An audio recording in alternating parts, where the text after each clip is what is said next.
Please welcome onto the pitch your teams this evening for Salisbury in blue and white. Number 1, Josh Gould. Number 2, Alan Simpson. Number 3, Josh Somerton.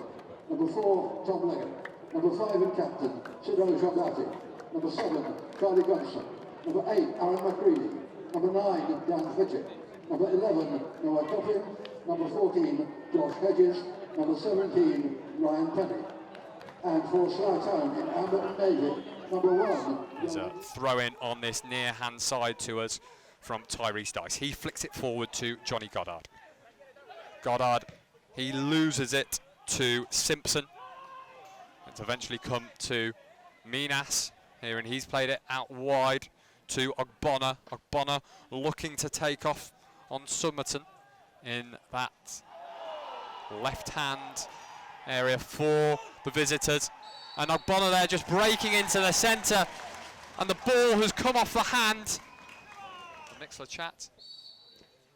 Goddard steps up to take it. He sends Goulder away, and he dispatches it towards his right. Not so far in the corner, but it fucks the goalkeeper enough. And Johnny Goddard. Let's keep this up and try and get a second. Well, he told you he lost his rag, didn't he? I mean, it certainly hit home to them. As a corner comes in here, Dice gets his header on it. Salisbury. Sorry, I was just going to say that he had a corner on Saturday, which virtually very similar to that one himself. It was pretty much our only best chance of the game. This is now Minas. Minas looking to play it into Ogbonna. Just ever so slightly overhit it, but Ogbonna still has the ball just inside the 18-yard box, being pressured out by both Somerton and Coppin. Favour a right footer this. He's slightly pushed off to the right-hand side as he steps up to take this. And it wasn't a bad effort from Scotty Davis. Quizzing him about it in that post-match interview. Yeah, my heart was in my mouth there for a couple of seconds. This is Simpson coming down the right-hand flank, and he's got between Goddard and Lench there far too easily. And Davis has gone in for the ball. Simpson has also gone for it. And it looks like he caught Scotty quite seriously there. Scotty is still down. I'll be very surprised if we don't see a red card here. That was an absolutely shocking challenge on Scott there. Very, very late. I really can't see anything other than a red here. It's such a shame as well after such a good run from Simpson. And out fallen into Chambers Parillan, and he looks to play the through ball, which he's found into Johnny Goddard. Goddard cutting wide and knocking it back to Minas! Oh! That was so nearly there for 2-0 to the Rebels. His pass ends up not coming to anything at all. Jambati looks to play it forward again. Now Coppin and Gunnarsson, first time on the half volley, looking for the run of Somerton out to that left-hand flank. And the ball's now been hacked forward for the Rebels. It's now Minas! Minas cutting to the right of Jambati. We're running the ball underneath the balls of his foot. Switching it out with that same right ball to Tyrese Dice, who cuts into the centre. Oh, that really should have been 2-0.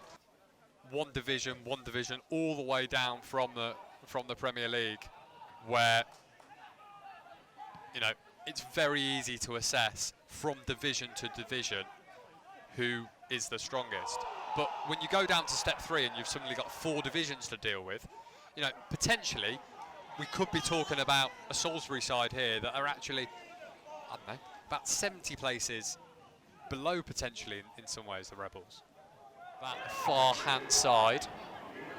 This is now McCready. McCready goes back to Leggett, and Leggett on the diagonal, a bit similar to that one from Temi Eweka in the first half, and it eventually came back to Gunnarsson on the edge of the area.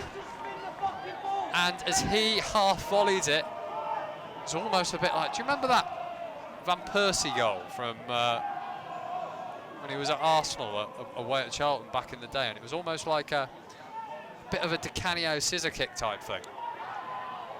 Ball has now come back into Fitchett, at the front post by Leggett, the man who was just cautioned a few minutes prior, and that's a great turn from Ogbonna. Ogbonna, he lays it back into Johnny Goddard, and Goddard, it's a brace for him. It's a superb finish from the former Swindon Town man. And here at Arbour Park, it is the Rebels 2, Salisbury 0. There are fist bumps, there are... that yellow card, and that bit of a knock in the first half. And Ogbonna there venturing forward, going past Leggett. But the referee waves play on. And Jackman cuts it back, and there was Ogbonna coming into the centre. And plays it back to Eweka. He looks for Goddard in behind. Johnny Goddard on his hat-trick, but John Barty's just got a bin behind him, wrestling him off, denying him that opportunity for a third goal.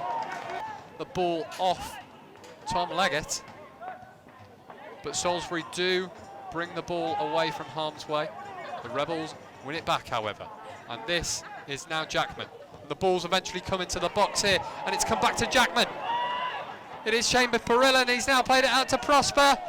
Prosper, he cuts it back to Chambers Parilla, and it took a nick off the top of the head there.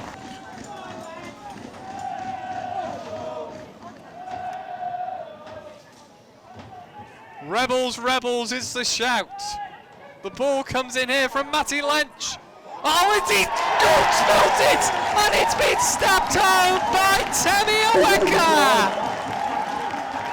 A back heel in the end from the former Maidenhead United centre-half.